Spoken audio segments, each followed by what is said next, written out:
இவரோட புள்ள வந்து அமெரிக்காவில் இருக்கார். அமெரிக்காவில் வந்து லக்ஸரி லைஃப் வாழ்ந்துட்டுருக்காரு.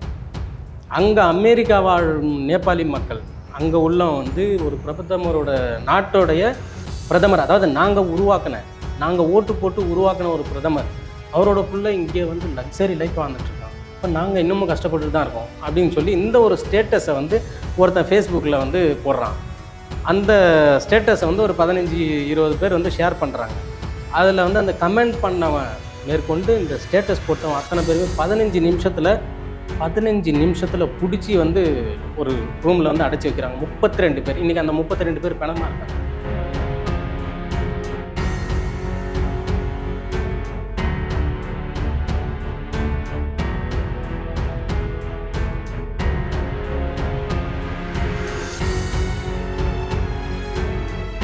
எங்களுக்கான உரிமையை தானே கேட்குறோம். எதுக்கு நீங்கள் சமூக வலைதளத்தில் நீங்கள் வந்து முடக்குனீங்க? ஃபேஸ்புக், யூடியூப் இதெல்லாம் எதுக்கு முடக்குனீங்க?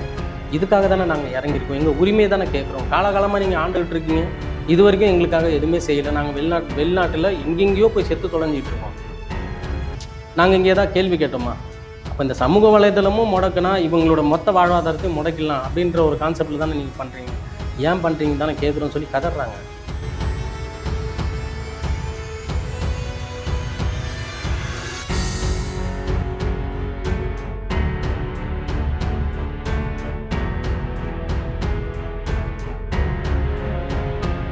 நேபாளில் பிரதமர்னு ஒருத்தர் இருந்தார்ல, இப்போ முன்னாள் பிரதமர் KP சர்மா ஒலி ஐயா, அவர் வந்து அவன் உண்மையில் ஒரு கொலைகாரன். கொலை பண்ணி 15 வருஷம் ஜெயில் தண்டனையும் அனுபவித்து வெளியில் வந்தவன். ஆனால் சுத்தமான வாழ்ந்துட்டு இருக்கான். எல்லாம் காசு பணம். சார், இந்த கண்டெய்னரில் மணி நம்ம சினிமாவில் பார்த்துருப்போம். இந்த ஷெர்பாதுர் தேவ்பான்னு ஒருத்தர் இருக்கான். அதாவது காங்கிரஸ் கட்சியோட தலைவர் 5 தடவை நேபாளை ஆண்டவர், 5 முறை பிரதமராக இருந்தவர். அவரோட வீடை எரிக்கும் போது அந்த வீட்டுக்குள்ளே வந்து கண்டெய்னராக வெளிநாட்டு மணி.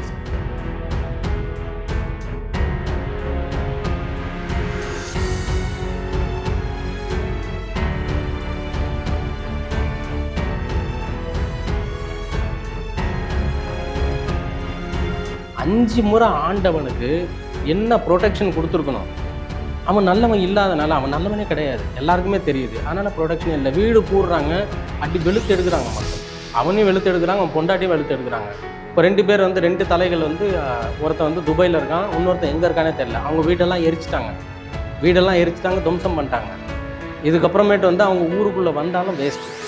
இதுக்கப்புறம் வந்து அரசியல் வந்து நிர்ணயிக்கிறது நம்மளுடைய இந்த ஜென்சி அப்படின்ற ஒரு தலைமுறை தான்.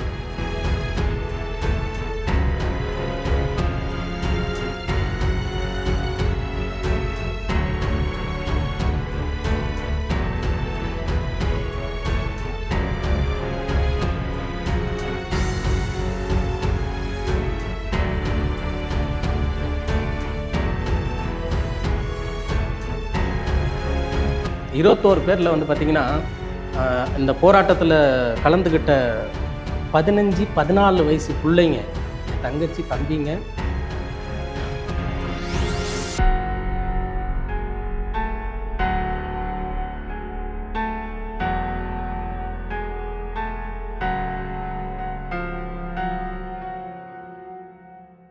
வணக்கம். வணக்கம் சார். கடந்த ஒரு வாரமாக பார்த்தீங்க அப்படின்னா, நேபாளில் ஒரு மிகப்பெரிய பிரச்சனை ஓடிட்டுருக்கு. மக்கள் கிளர்ச்சி அடைந்து அரசியல்வாதிகளை ஃபுல்லாக அட்டாக் பண்ணுறாங்க. பொது சொத்துக்கு ஏராளமான சேதங்கள் வந்து இருக்குது. போலீஸ்காரால் கட்டுப்படுத்த முடியலை, இராணுவத்தாலேயே கட்டுப்படுத்த முடியல. இந்த அளவுக்கு ஒரு கலவரமான சூழ்நிலைக்கு அங்கே என்ன காரணம்? இப்போ நல்ல கேள்வி சார். இது வந்து பார்த்திங்கன்னா, முதல்ல வந்து நம்ம ஒரு ஜென்சி அப்படின்ற ஒரு கட்டமைப்பு, ஒரு தலைமுறை, அவங்க வந்து தன்னை வந்து ஒரு தலைமுறையாக தான் வந்து கருதுகிறாங்க. அந்த தலைமுறையை சேர்ந்த 32 பேர் ஒரு இடத்துல பூட்டப்பட்ட நிலையில் பிணமாக எடுத்திருக்காங்க. ஸோ 21 பேர் வந்து குண்டடிப்பட்டு செத்துருக்காங்க.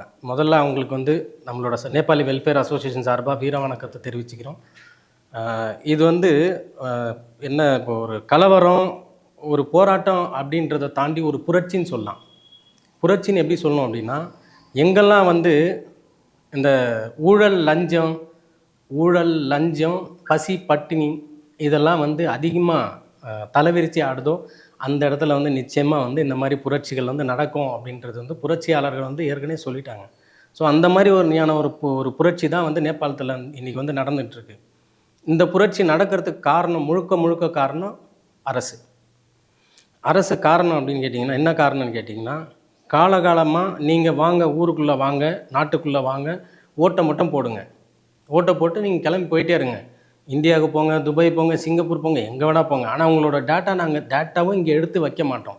டேட்டாவே எடுத்து வைக்க மாட்டோம். நீங்கள் போனால் அனாமத்தா போங்க, அனாமத்தா வாங்க. செத்து போய் பாக்ஸில் கூட வாங்க, அங்கேயே கூட செத்து போங்க. எங்களுக்கு அதை பற்றி பிரச்சனை இல்லை. நாங்கள் இந்த எலெக்ஷனில் நாங்கள் ஜெயிக்கிறோமா? இப்போது காங்கிரஸ்னு ஒரு கட்சி இருக்குது, நேபாளி காங்கிரஸ். மாவோயிஸ்ட்டுன்னு ஒரு கட்சி இருக்குது, மாவோவாதின்னு சொல்லிட்டு, அது ஒரு கம்யூனிஸ்ட்டு. அதே மாதிரி கேபி சர்மா ஒலி ஆண்டுகிட்டு இருக்கிற கேபி சர்மா ஒலியோட கட்சி வந்து எம்எல்ஏன்னு ஒரு கட்சி இருக்குது. மாறி மாறி இவங்க 3 பேர் தான் ஆண்டுகிட்டு இருக்காங்க. 3 பேருமே மக்களுக்கு சொல்ல வர்றது என்ன அப்படின்னா ஏமாற்றம். நான் என் குடும்பத்துக்கு சொத்து சேர்த்து வைப்பேன், என் குடும்பத்துக்கு எல்லாமே பண்ணுவேன், என் குடும்பத்தில் உள்ளவங்களுக்கு அரசு பணி, என் குடும்பத்தில் உள்ளவன் என்னோட அங்காளி பங்காளி மாமா மச்ச இவங்க தான் இந்த போஸ்டிங்கில் இருப்பாங்க. அரசு துறையாக இருக்கட்டும், எந்த துறையாக வேணா இருக்கட்டும். நீங்கள்லாம் ஓட்டு போகிறீங்களா, கிளம்பி போயிட்டே இருங்க, காலகாலத்துக்கு நீங்கள் இதை தான் செய்யணும் அப்படின்றது இவங்களோட கருத்து. அதோடு சேர்த்து இப்போது இந்தியாவில் வந்து வாழ்ந்துக்கிட்டு இருக்கிற மக்கள் இருக்காங்க இல்லையா, இந்த மக்களுக்கு வந்து அங்கே உள்ள குடி உரிமம் வந்து உங்ககிட்ட இருக்கோ இல்லையோ, இந்திய குடிய உரிமம் வந்து உங்ககிட்ட இருக்கக்கூடாதுன்றாங்க. இது எவ்வளோ பெரிய ஒரு ஒரு ஒரு மக்களை வந்து அடிமையாக வச்சுருக்காங்கன்றது நமக்கு வந்து தெரியுது இல்லையா. இப்போ எனக்கு ஒரு சின்ன சந்தேகம். ஸோ நேபாளிலேருந்து இந்தியாவுக்கு வரவங்களுக்கு வந்து இரட்டை குடியுரிமை அந்த மாதிரி எதுவும் உண்டா? இரட்டை குடி உரிமம் வந்து இல்லை சார். இப்போது நேபாளிஸ் அப்படின்னு சொல்லும்போது தமிழ்நாட்டில் வாழ்கிற 30 லட்சம் மக்களுக்கு வந்து அங்கே குடி உரிமம் இருக்கா அப்படின்னு கேட்டால் இல்லை. அது எடுக்க வேண்டிய அவசியமும் கிடையாது. ஏன்னா அவங்க தான் எதுவுமே செய்கிறது இல்லையே, மக்களுக்கு எதுவுமே செய்கிறதில்ல. செஞ்சால் தானே அவங்க வந்து குடி உரிமம் வாங்குறதுக்கு. ஆனால் ஓட்டு வந்து ஒரு ஆள் 100 ஓட்டு 200 ஓட்டு 1000 ஓட்டு கூட போட வைப்பாங்க, அவங்களோட பவர். எந்த ஒரு குடி உரிமம் வாக்குரிமம் எதுவுமே இல்லாமல். இப்போ இந்தியாவுக்குள்ளே வரோம், இப்போ தமிழ்நாட்டில் வாழ்கிறோம் அப்படின்னா சாதாரண விஷயம். ஒரு சிம் கார்டு வாங்கணும் அப்படின்னா ஆதார் கார்டு வேணும், ஒரு இடத்துல வேலை செய்கிறோம் அப்படின்னா ஆதார் கார்டு வேணும்.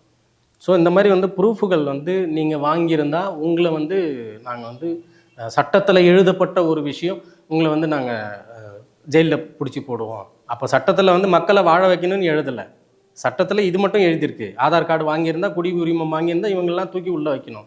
இந்தியாவுக்குள்ளே வந்த நேபாளிஸு இந்தியாவுடைய ஆதார் கார்டு வச்சுருந்தா நேபாளுக்குள்ள அனுமதி இல்லை. இங்கே வந்து நேபாளியே இல்லை அப்படிங்கிற மாதிரி. நேபாளியே இல்லை. அது இல்லாமல் நாங்கள் பிடிச்சி உள்ள 5 வருஷம் ஜெயில் தண்டனை, லட்சக்கணக்கில் நீ வந்து ஃபைன் கட்டணும். இதுதான் அவங்க வந்து காலகாலமாக பண்ணிக்கிட்டு இருக்கிறதே இதுதான்.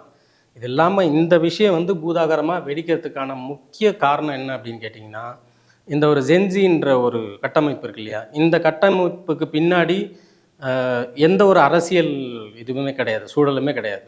இவங்க வந்து ஒரு இளைஞர்கள் வந்து காலகாலமாக மக்களை வந்து நீங்கள் எவ்வளோ தான் நீங்கள் அடிமையாக வைப்பீங்க. இப்போ வெளிநாடு போய் சம்பாதிங்க, வெளிநாடு போய் இருங்க, அங்கே உள்ள குடி உரிமம் வாங்கினா உங்களை பிடிச்சி உள்ளே போடுவோன்றீங்க. நாட்டில் வேலை வாய்ப்பும் கிடையாதுன்றீங்க. இங்கே நாங்கள் விளைய வைக்கிறது நாங்கள் விற்று காசாக்கக்கூடாதுன்றீங்க. அதை தாண்டி இந்த சமூக வலைதளம் வந்திருக்குல்ல சார், இப்போ ஃபேஸ்புக்கு, யூடியூப்பு இதெல்லாம் வந்திருக்குல்ல, இப்போ இது மூலமாக ஏதோ ஒரு வருமானத்தை பார்த்துட்டு இருந்தவங்க அவங்களுக்கு ஒரு செக் என்ன வச்சுருக்கான் அப்படின்னா, இது எல்லாத்தையும் முடக்கப்படணும்.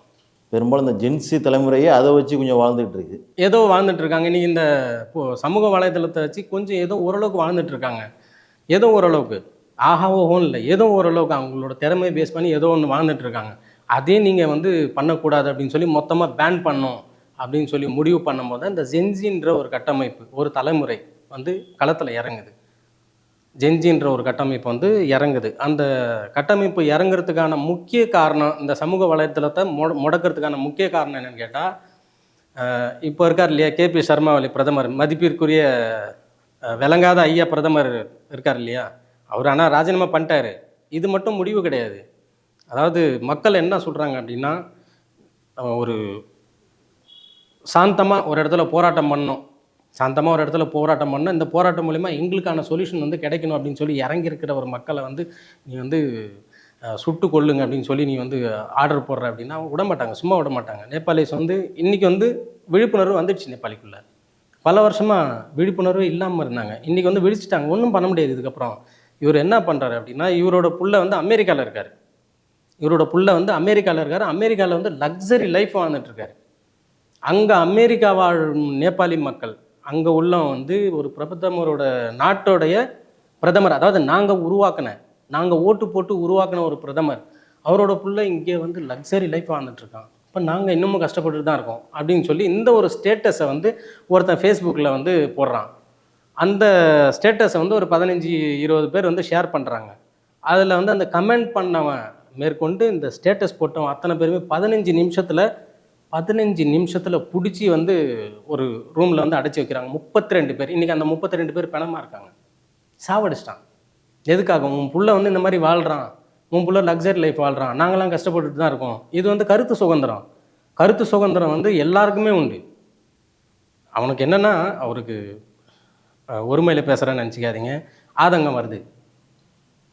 அவருக்கு என்னென்னா, நாங்கள் எப்படி வேணால் வாழ்ந்துட்டு போகிறோம், நாங்கள் என்ன வேணால் பண்ணிட்டு போகிறோம், நீங்கள் ஓட்டு போகிறது மட்டும்தான் உங்களோட வேலை. அதாவது இந்த மரத்துக்கு அடியில் கட்ட பஞ்சாயத்து இருப்பாங்க தெரியுமா, நாட்டாமல் சொல்கிறது மட்டும்தான் கேட்கணும் அப்படின்ற ஒரு கான்செப்ட் நம்ம ஊருக்குள்ளே இருக்குல்ல, இருந்ததில்லை. அது மாதிரி அவர் சொல்கிறது மட்டும்தான் எல்லாருமே கேட்கணும். நான் பிரதமர், நாட்டோட பிரதமர், நான் என்ன சொல்கிறேனோ அதை மட்டும் செய்யணும். எக்ஸ்ட்ராவாக பிரதமர் வாழ்ந்துட்டார், பிரதமர் வந்து நல்லா இருக்கார், அவன் புள்ள வந்து அமெரிக்காவில் லக்ஸரி லைஃப் வாழ்கிறான், இதெல்லாம் நீங்கள் பேசக்கூடாது. ஏன் பேசுகிறீங்க? பேசினா ஷூட்டிங் ஆர்டர் கொடுப்பேன். 21 பேரில் வந்து பார்த்திங்கன்னா, இந்த போராட்டத்தில் கலந்துக்கிட்ட 15-14 வயசு பிள்ளைங்க, என் தங்கச்சி தம்பிங்க,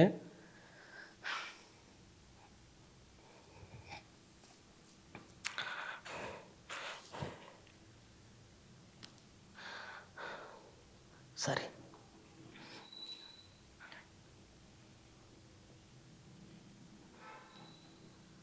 மக்களுக்கான ஒரு தீர்வு கிடைக்கணும் அப்படின்னு சொல்லி இந்த மக்கள் பிரச்சனைக்காக இறங்கின அந்த 14-15 வயசு பசங்க ஈவிரக்கமே இல்லாமல் சுட்டு கொண்டிருக்காங்க.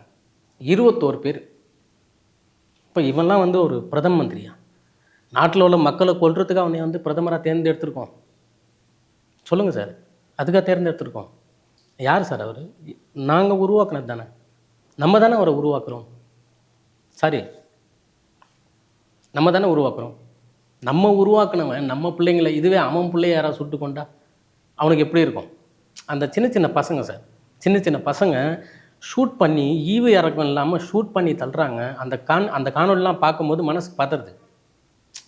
அப்போ நம்ம வந்து நாட்டுக்குள்ளே வந்து இப்படி தான் இருந்திருக்குமோ, இவ்வளோ அடிமையாக இருந்திருக்குமோ அப்படின்றது நமக்குள்ளே உணர்த்துது அந்த காணொலிலாம். ஆனாலும் இன்னும் என்னோடய அண்ணன், தம்பி, மாமா, மச்சான், என்னோடய தம்பி, தங்கைகள் வந்து இன்னமும் போராடிட்டு தான் இருக்காங்க. நாங்கள் அங்கே இருந்திருந்தால் நிச்சயமாக நாங்களும் களத்தில் இறங்கியிருப்போம். எங்களோட மாநிலத்தை நாங்கள் கேப்சர் பண்ணியிருப்போம். இதுக்காக என் தங்கைகளுக்கு எல்லாத்துக்குமே வீர சல்யூட். உண்மையிலே வந்து இன்னமும் பயப்படாமல் இத்தனை பணங்களை பார்த்ததுக்கப்புறமும் ஒருத்தன் அழுறான் சார், ரத்தத்தை அழுறான் சார், ரத்தமும் மூளையும் அழுறான், அள்ளி காட்டுறான். வேணாம், சுடாதீங்க, நாங்கள் என்ன தப்பு பண்ணோம், சுடாதீங்க, நாங்கள் போராட்டம் தானே பண்ணுறோம், எங்களுக்கான உரிமையை தானே கேட்குறோம். எதுக்கு நீங்கள் சமூக வலைதளத்தில் நீங்கள் வந்து முடக்குனீங்க, ஃபேஸ்புக், யூடியூப் இதெல்லாம் எதுக்கு முடக்குனீங்க? இதுக்காக தானே நாங்கள் இறங்கியிருக்கோம், எங்கள் உரிமையை தானே கேட்குறோம். காலகாலமாக நீங்கள் ஆண்டுகிட்டு இருக்கீங்க, இது வரைக்கும் எங்களுக்காக எதுவுமே செய்யலை. நாங்கள் வெளிநாட்டில் எங்கெங்கேயோ போய் செத்து தொலைஞ்சிக்கிட்டு இருக்கோம். நாங்கள் இங்கே ஏதாவது கேள்வி கேட்டோமா? அப்போ இந்த சமூக வலைதளமும் முடக்குனா இவங்களோட மொத்த வாழ்வாதாரத்தையும் முடக்கலாம் அப்படின்ற ஒரு கான்செப்டில் தானே நீங்கள் பண்ணுறீங்க. ஏன் பண்ணுறீங்க தானே கேட்குறோன்னு சொல்லி கதறாங்க. நான் காவல்துறை மேலேயும் தப்பு சொல்ல முடியாது நம்ம. ஆனால் மேல் இடத்துலேருந்து உத்தரவு வருது அப்படின்னா ஒன்றும் பண்ண முடியாது அவங்களால. அவங்க வந்து அவங்களுக்கு உட்பட்டவங்க தான் இவங்க. ஆனால் நேபாளி ஆர்மிக்கு சார் இன்னொரு முக்கியமான விஷயம் என்ன அப்படின்னா, நேபாளி ஆர்மிக்கு வந்து நம்ம உண்மையிலே பிக் சல்யூட். இந்த இடத்துல big salute. Nepali welfare association இந்த 30 லட்சம் மக்கள் சார்பாக பிக் சல்யூட்னே சொல்லலாம். ஏன் அப்படின்னா அவங்களோட கதறல் இருக்குல்ல. இப்போ நான் பேசிக்கிட்டு இருக்கும்போது எனக்கு எமோஷன் ஆச்சு இல்லை, நான் பேசுகிறேன், காணொலி பார்க்கும்போது எனக்கு எமோஷன் ஆகுது. நேரில் பார்க்குறாங்க பாருங்கள் ஆர்மிஸ். அந்த ஆர்மிஸ் வந்து இவங்க அந்த கொத்தாக வந்து ஒருத்தனையும் குண்டடிப்பட்டு சாகும்போது அவங்களோட மனசுக்குள்ளே ஒருவேளை என் புள்ள அந்த இடத்துல இருந்திருந்தா, என் பிள்ளையோட கோரிக்கை கரெக்டான கோரிக்கை, நியாயமான ஒரு போராட்டம், இந்த போராட்டத்தில் என் பிள்ளையும் இருந்திருந்தா, என் தம்பி தங்கையும் இருந்திருந்தா, அவங்களுக்கும் இந்த மரணம் தானே, அப்போ நாங்கள் சப்போர்ட் பண்ணுவோம். அதாவது கவர்மெண்ட்டுக்கு உட்பட்டது தான் ஆர்மியும், நாட்டு கவர்மெண்ட்டுக்கு உட்பட்டது தான் ஆர்மியும். கவர்மெண்ட்டுக்கிட்ட இருந்து ஆர்டர் வந்ததுக்கப்புறமா ஆர்மிக்கிட்டேருந்து வந்த ஒரே ஒரு பதில், அவங்களோட கோரிக்கை உண்மையானது, நியாயமானது, இதுக்காக நாங்கள் சப்போர்ட் பண்ணோம். அவங்களுக்கு என்ன பண்ண முடியும், பண்ணிக்கோங்க. உண்மையிலே பிக் சல்யூட் ஆர்மிக்கு, நேபாள் ஆர்மிக்கு. இப்போ இந்த நேபாளில் பிரதமர்னு ஒருத்தர் இருந்தார்ல, இப்போ முன்னாள் பிரதமர் KP சர்மா ஒலி ஐயா, அவர் வந்து அவன் உண்மையிலே ஒரு கொலைகாரன். கொலை பண்ணி 15 வருஷம் ஜெயில் தண்டனையும் அனுபவிச்சு வெளியில் வந்தவன். ஆனால் இன்னைக்கு உத்தமனாக வாழ்ந்துட்டு இருக்கான். எல்லாம் காசு பணம். சார் இந்த கண்டெய்னரில் மணி நம்ம சினிமாவில் பார்த்துருப்போம். இந்த ஷெர்பாதுர் தேவ்பான்னு ஒருத்தர் இருக்கான். அதாவது காங்கிரஸ் கட்சியோட தலைவர். காங்கிரஸ் கட்சியோட தலைவர் 5 தடவை நேபாளை ஆண்டவர். 5 முறை பிரதமராக இருந்தவர். அவரோட வீடை எரிக்கும் போது அந்த வீட்டுக்குள்ளே வந்து கண்டெய்னராக வெளிநாட்டு மணி சார். வெளிநாட்டு மணி எல்லாம் வெளிநாட்டு பணம். கண்டெய்னர் கணக்கில் எரியுது, துண்டு துண்டாக கிடக்கு. அதெல்லாம் வச்சு ஏதாவது ஒரு தொழில் பண்ணி என் பிள்ளைங்களை நான் இங்கேயே வேலை வாய்ப்பு ஏற்படுத்தி கொடுப்பேன் அப்படின்னு சொல்லி அவர் சுயமாக பண்ணாலும் அந்த ஆளை சாமியாக கும்பிட்டுருப்போம். இப்போ இந்த கொலைகாரன் இவனுக்கு சொத்து சேர்த்து வைக்கிறான். அவன் அந்த 5 வருஷம் ஆண்டவன் அவனுக்கு சொத்து சேர்த்து வைக்கிறான். இன்னொருத்தங்க மாவோபாதின்னு ஒரு கம்யூனிஸ்ட் இருக்கான், அவன் குடும்பத்துக்கு சேர்த்து வைக்கிறான். அப்போ நாங்களாம் என்ன பண்ணுறது? நாங்களாம் காலத்துக்கும் இப்படி தான் அழுதுட்டு இருக்கணுமா சார்? ஒரு வீடு கட்டுறோம், எதுக்காக கட்டுறோம்? வாழணும் தானே கட்டுறோம். ஆனால் இன்றைக்கி நாங்கள் கட்டின வீடு எல்லாமே பூட்டு போட்டிருக்கு. இன்னும் கொஞ்ச நாள் அந்த வீட்டில் வந்து கரையை அடிக்கும், இந்த மரங்கள்லாம் வந்து கொட்டும்.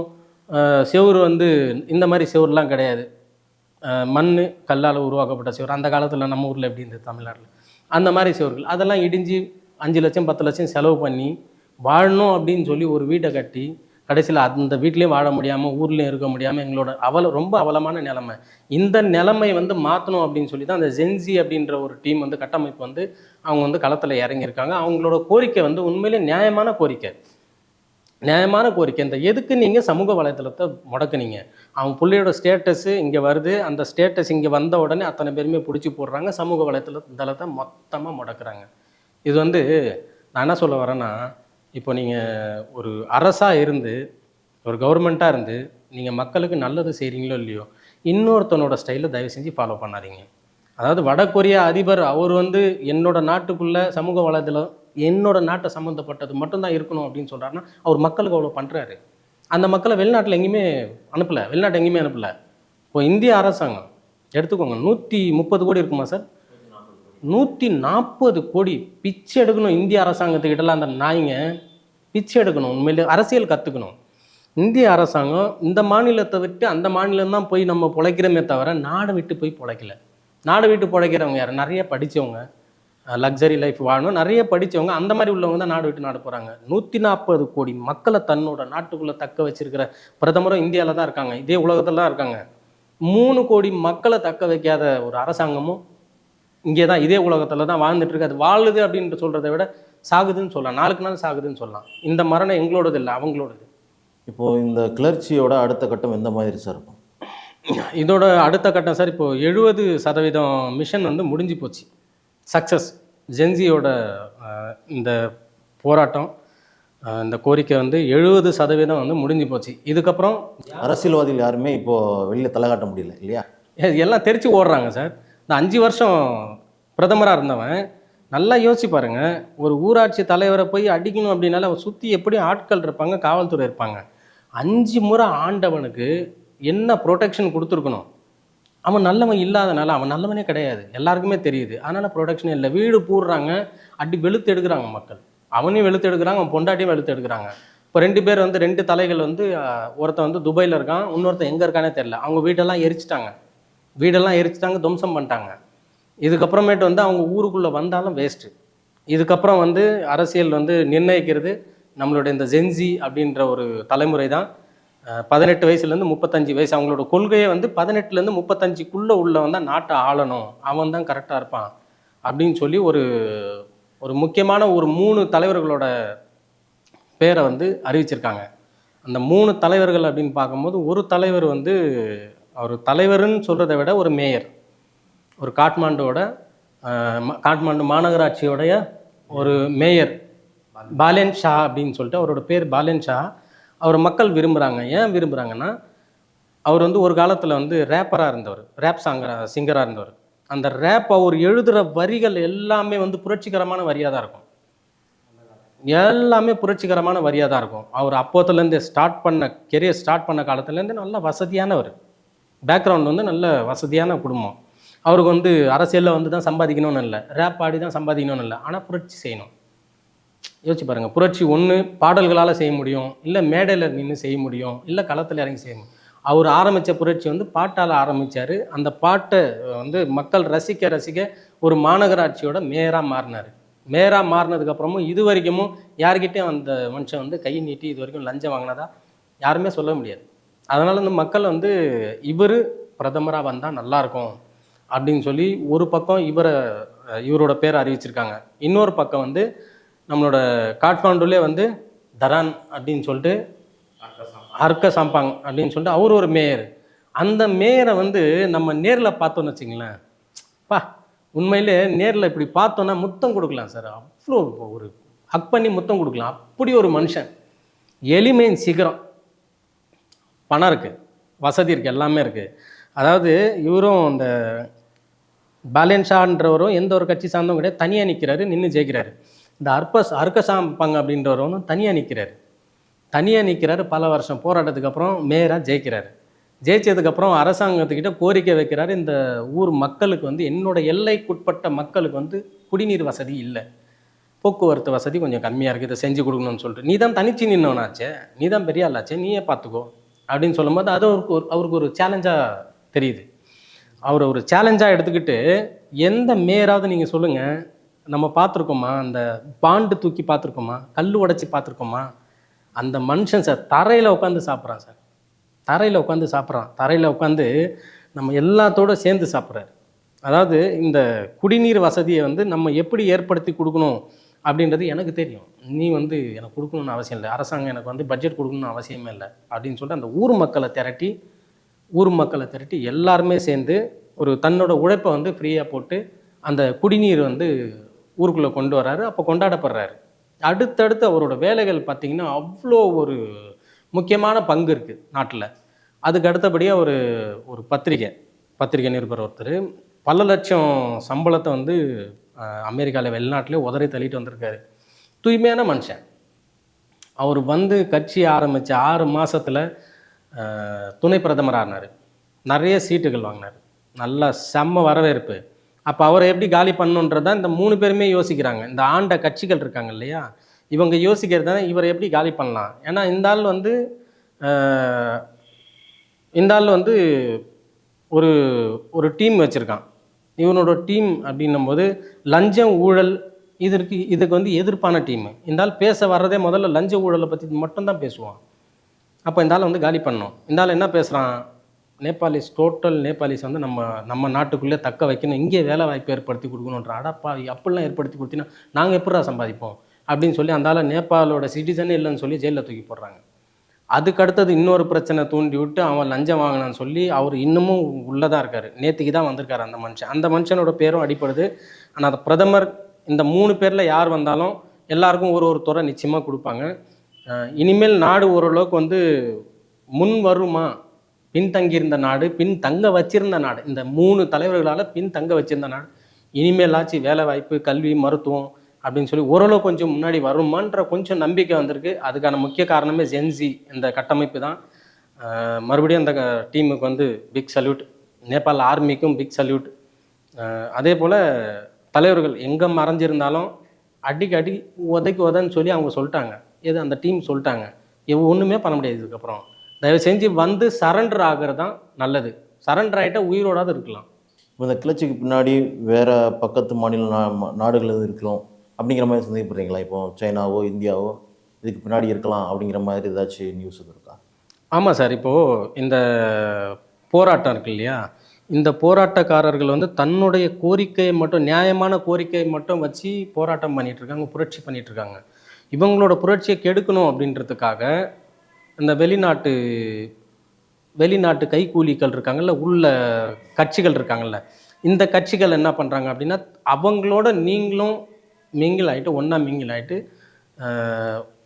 உச்ச நீதிமன்றத்தை எரிக்கிறது, உயர் நீதிமன்றத்தை எரிக்கிறது, இது மாதிரி வந்து பல தவறான வேலைகள் வந்து செஞ்சுக்கிட்டு தான் இருக்காங்க. ஆனாலும் அவங்க என்ன செஞ்சாலும் அந்த காணொலி வந்து அப்படியே அப்பட்டமாக வெளியே வருது, அப்பட்டமாக வந்துட்டு தான் இருக்குது. பத்திரிகாரங்கன்னா சும்மா இல்லை, எல்லா இடத்துலையும் ஒளிஞ்சிட்டு இருப்பாங்க, எல்லா இடத்துலையும் மைக் வச்சுருப்பாங்க. அவங்களோட கண் ஃபுல்லாக நாடு ஃபுல்லாகவே சுற்றிக்கிட்டு இருக்கும். அந்த கலவரத்தில் இத்தனை லட்சம் மக்கள் இருக்காங்க அப்படின்றத தாண்டியும் அத்தனை லட்சம் மக்கள் மேலே எப்படி அவங்களோட பார்வை வந்து திருப்பணுன்றது பத்திரிகாரங்களுக்கு தெரியும். ஒரு காணொலியும் வெளியே வந்துட்டுருக்கு.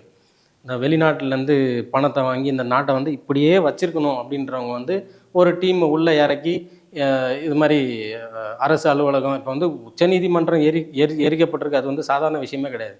இது வந்து இந்த டீம் செய்ய மாட்டாங்க. ஜென்சி டீம் ஏன் செய்ய மாட்டாங்க அப்படின்னா எல்லாருமே படித்தவங்க அவங்களோட கோரிக்கை வந்து நியாயமான கோரிக்கையோட நேர்கோரிக்கையோடு வந்திருக்காங்க. அவங்க இந்த விஷயத்த செய்யலைன்றதுல உறுதியாக இருக்காங்க. ஆனால் இது செய்யறது யார், செய்ய தூண்டுறது யார்? வெளிநாட்டிலேருந்து செய்ய தூண்டுறாங்க. அதுவும் வந்து நாங்கள் வந்து என்ன கேட்டுக்கிறோம் அப்படின்னா, வெளிநாடு அப்படின்றத விட இந்தியாவும் நேபாளும் அண்ணன் தம்பின்ற உறவோட காலகாலமாக இருக்குமேடா. ஏன்டா இந்தியாவை ஏன்டா விட்டு கொடுக்குறீங்க? ஏன்டா சைனாவுக்கு போகிறீங்க? ஏன்டா ஜப்பானுக்கு போகிறீங்க? ஏன்டா மற்ற நாட்டுக்கு போகிறீங்க? அவன்லாம் என்ன பண்ணுவான் அப்படின்னா, அவனை வந்து இவனுங்களை வந்து இப்படி தான் வச்சுருக்கணும், கழுதையாக தான் வச்சுருக்கணும், குதிரையாக தான் வச்சுருக்கணும்னு யோசிப்பான். இந்தியாவில் வந்து காலகாலமாக மக்களை வாழ வச்சுக்கிட்டு இருக்கிற நாடு. இந்த நாட்டோட உறவு வச்சுருக்கிறதுனால ஐயா நம்மளோட பாரத பிரதமர் ஐயா நரேந்திர மோடி அவர்கள் கூட இப்போது சமீப ஒரு ஒரு ஒரு வருஷம் இருக்கும்னு நினைக்கிறேன். எவ்வளோ 1000 கோடி வந்து இது ஏழை எளிய மக்களுக்கு, அந்த மக்களுக்கு செய்யணும், நல்லது செய்யணும் அப்படின்னு சொல்லி, நல்ல திட்டத்தை செய்யணும்னு சொல்லி தானமாக கொடுத்துருக்காரு. ஏன் அவரை விட்டு வேறு நாடு கூட உறவு வச்சுக்கணுன்றது எங்களுக்கு தெரியல. அது என்ன உள்நோக்கம்னு தெரியல. இந்த போராட்டம் வந்து வெற்றியடைறதுக்கு நம்ம வாழ்த்துவோம். கண்டிப்பாக சார், கண்டிப்பாக இந்த போராட்டம் வந்து வெற்றி அடையணும். இது வந்து அவங்களுக்கான அந்த ஜென்சிக்கான போராட்டம் மட்டும் இல்லை, இது மொத்தம் 3 கோடி நேபாளிஸோட போராட்டம். இந்த போராட்டம் வந்து வெற்றி அடையணும். இந்த போராட்டத்தில் இறந்தவர்களுக்கு வந்து ஆழ்ந்த இரங்கல் எங்கள் நேபாளி வெல்ஃபேர் அசோசியேஷன் சார்பாக. அதே மாதிரி காயத்தோட மருத்துவமனையில் இருக்கிற அத்தனை பேரும் வந்து சரியாகணும், சீக்கிரமாக சரியாகணும், குணமாயிட்டு வெளியே வரணும். இந்த போராட்டத்தை முழுமையாக வெற்றி பெற செய்யணும். அதே போல் நேபாள் ஆர்மி அவங்களுக்கு வந்து பிக் சல்யூட் அப்படின்றத விட எங்களோட நெஞ்சார்ந்த நன்றி. நேபாளி வெல்ஃபேர் அசோசியேஷனோட குரல், நேபாளி வெல்ஃபேர் அசோசியேஷன் சார்பாக நாங்கள் வந்து நன்றி எத்தனை நன்றி வேணால் சொல்லலாம் நேபாள் ஆர்மிஸுக்கு வந்து. நன்றி சார்.